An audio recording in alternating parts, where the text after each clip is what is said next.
Back. आप देख रहे हैं सौदा आपका और हमारे साथ हैं खास मेहमान investonline.in के अभिनव अंगिरीश, जिनसे हम समझ रहे हैं कि जब आप अब सोच रहे हैं टैक्स प्लानिंग की, क्योंकि मार्च बेहद करीब है, तो कौन से वो ऑप्शन हैं जो आपका टैक्स बचा सकते हैं। और हमने बात की ELSS पर, इक्विटी लिंक सेविंग स्कीम पर। अंगिरीश, अब आपसे मैं ये समझना चाहूंगी कौन से वो स्कीम्स हैं जो आप सजेस्ट करना चाहेंगे हमारे दर्शकों को जिनसे उनका टैक्स बचे।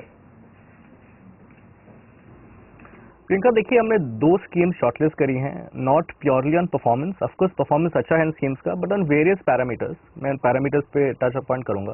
पहले मैं स्कीम्स का नाम बताऊं। एक हमने शॉर्टलिस्ट करा है रिलायंस टैक्स सेवर फंड, और दूसरा हमने शॉर्टलिस्ट किया है axis long term equity fund. अगर आप रिटर्न्स देखें तो डेफिनेटली बहुत इंचेंटिंग लगते हैं, क्योंकि रिलायंस ने पिछले एक साल में करीबन 97% का यील्ड दिया है, पिछले 3 सालों में करीबन 37% एनुअलाइज रिटर्न दिया है, और पिछले 5 सालों में 21% का एनुअलाइज रिटर्न दिया है।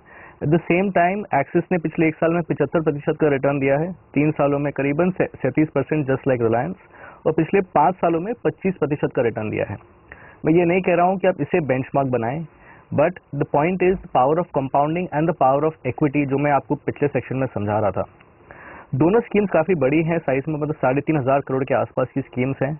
रिलायंस दिसंबर 2005 के आसपास लॉन्च हुई है और एक्सिस दिसंबर 2009 में। तो एक बढ़िया ट्रैक रिकॉर्ड दोनों फंड हाउसेस का भी है। दोनों फंड हाउसेस की philosophy naturally it's a multi cap strategy, but primarily mid cap की तरफ फोकस है। अगर आप रिलायंस का देखें तो इसमें इनका करीबन 22% इन्वेस्टमेंट इंजीनियरिंग कंपनीज में है, और करीबन 18% exposure primarily is toward automobile, जो 40% जो ब्रॉड इनका एक्सपोजर हो गया। सिमिलरली अगर आप एक्सिस देखें तो इनका 29% exposure is towards financials and about 11% exposure towards automobile. ये इनका ब्रॉड 40% का एक्सपोजर है।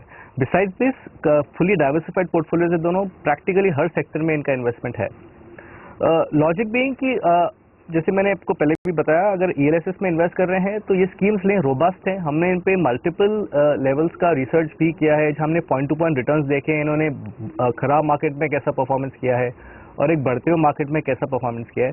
तो एक काफी रेजिस्टेंस बेस्ड फंड है बोथ दीज फंड्स, और दोनों ने हर एक मार्केट साइकिल्स में परफॉर्मेंस काफी कंसिस्टेंट वे परफॉर्म किया है। मैं ये नहीं कह रहा हूँ कि आपको हर महीने या हर साल एक कंसिस्टेंट रिटर्न मिलेगा। Of course equities are volatile, so you need to see your risk appetite, but since you're doing it for the long term, I would suggest these two schemes are ideal. आप इसमें monthly as low as 500 रुपए भी invest कर सकते हैं from an SIP angle, just like regular equity SIPs. जी शुक्रिया अभिनव अंगिरीश हमारे साथ जुड़ने के लिए। जाहिर तौर पर ELSS में आपको अच्छे रिटर्न्स भी मिलते हैं और टैक्स बचाने में भी ये रहता है मददगार। ये सलाह आ रही है, और अगर आप भी ELSS के बारे में और भी कुछ जानना चाहते हैं, इसे डिटेल्स में समझना चाहते हैं, तो भेजिए अपने सवाल। अगले हफ्ते मंगलवार को हम आपके सारे सवाल का जवाब देंगे एक एक्सपर्ट के साथ। इसके लिए आप 1800-209-7890 पर कॉल कर सकते हैं या फिर 51818 पर SMS कर सकते हैं। ELSS से जुड़े सारे सवालों के जवाब हम आपको देंगे सौदा आपका में अगले हफ्ते मंगलवार को।